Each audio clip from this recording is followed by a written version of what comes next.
Dibakar, here, straight here. Dibakar, ideally, detective-based films have not exactly done big business in Bollywood. So what makes you confident about this movie? Nothing. I've never been confident about anything that I do. Do you think any director really knows what his film is going to do when he does it? I'm going to be absolutely honest with you.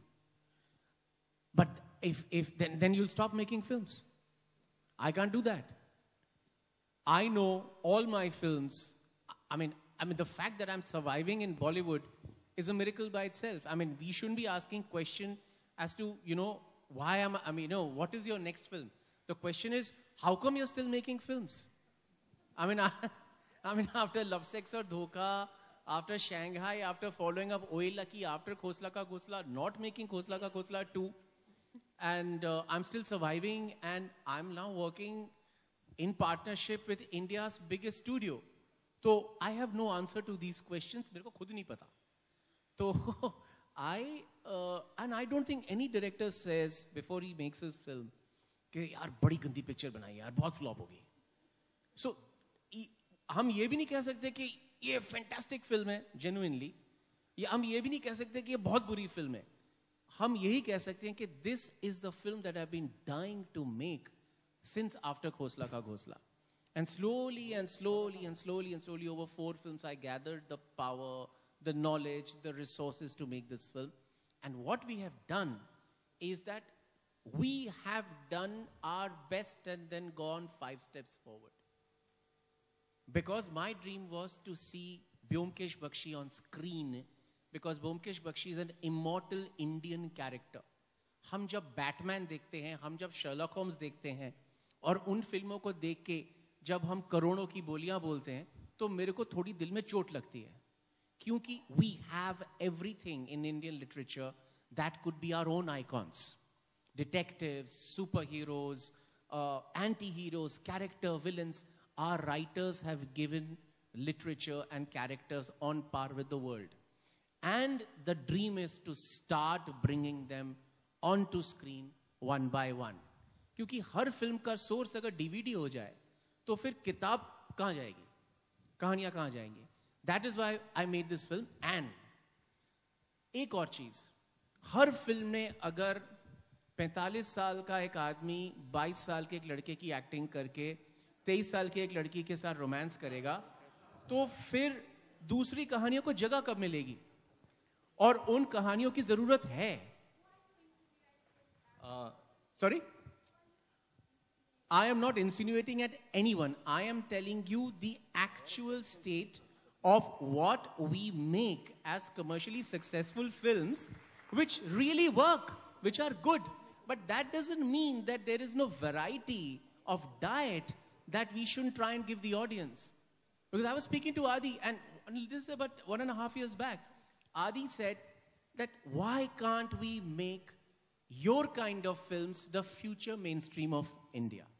That was his vision. I mean, it's his personal vision, and I just got hugely fired by that. And that's why we are making Byomkesh Bakshy, and we know that detective films haven't made too much money. We know that detective films have not been around in the, general universe. But we have to try it out. Otherwise you'll never be able to find a new way. And the audience will never find a new film to make. After that comes the fact that you make it as cool, as entertaining, as exciting as possible, and that's what we are trying. Sushant, romance की बात की दिबाकर ने, क्या gift दिया अंकिता ने आज आपको? I don't think we're talking Byomkesh Bakshy. Okay, so all right. What gift did Dibakar give you? What did he give me? Thank you so much. Yes. So.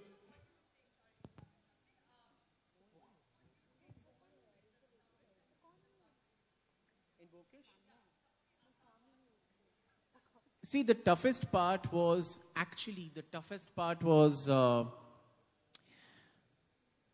what that gentleman said, to try and figure out why an Indian film-going audience on a Friday, who's either going for a romance or going for a comedy, will come to see a detective film. And that too by me. वो दिमाग का दही बनाने वाला Dibakar Banerjee, on a Friday. So The challenge was the story, Sharadindu Banerjee's characters, his mood, his tone are kick-ass. They are world-class. Believe me, they are world-class. So any director can take them and make an absolutely corking film out of them. My idea was, my biggest challenge was, what am I bringing to the film that's uniquely, interested, that uniquely interests me. So figuring that out took about 4 years.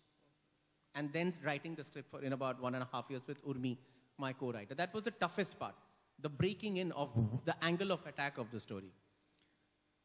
I don't think there was anything simple about realizing Byomkesh Bakshy. Okay. I have lost weight. My cardio has gone down.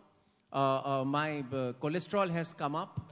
I haven't slept nights because this kind of a film to represent Calcutta of that time, the VFX, the sound design, everything has to be done from scratch.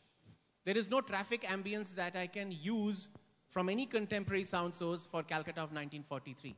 I have to layer each and every sound from zero upwards. If somebody is lighting a cigarette in the film, a very simple act like that becomes a huge challenge because you have to find a cigarette of 1943 and you have to find a lighter of 1943.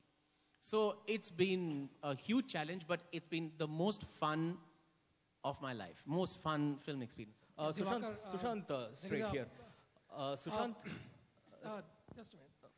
There is, it's very, it has to be appreciated greatly, your approach that you are picking up stories from Indian milieu and from Indian literature. And we must be grateful to you for that because you are looking at it from that perspective, not looking at DVD libraries, for your inspiration. But I personally feel that as far as visual referencing is concerned, and you just talked about art direction plays a very critical role in this film. So as far as visual referencing is concerned, we still go by, either Hollywood standards or we go by what the Chinese filmmakers have been doing. We generally seek inspiration from there. So what can be, the visual idiom of Indian filmmakers? Have you ever thought about that? And whether you have tried to incorporate that in this particular film? I can't tell you about the other Indian filmmakers. They will speak for themselves. What we tried to do in this film was that my cinematographer and my production designer, my actors, my costume designers and everybody, we set up one challenge for us. And I'll illustrate it with a small example. When we think of 1943, we imagine everybody is saying, "Aao Nath, aao, kaise ho?" Why do we think that they talk like this? Because the films of 1943 had people talking like this. Why? Because they didn't have lapel mics. Because they had mics up there, so they had to project and they had to be theatrical. But people in 1943 didn't need mics. They were speaking to each other like this. And they would have the same expression or slang or familiarity or roughness to their dialogue that I would have today. What our target was to go to 1943 and treat it as 2015.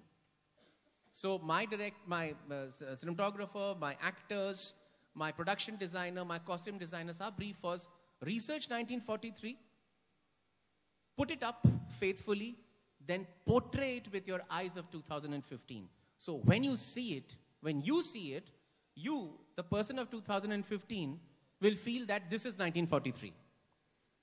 That was the same thing for visuals.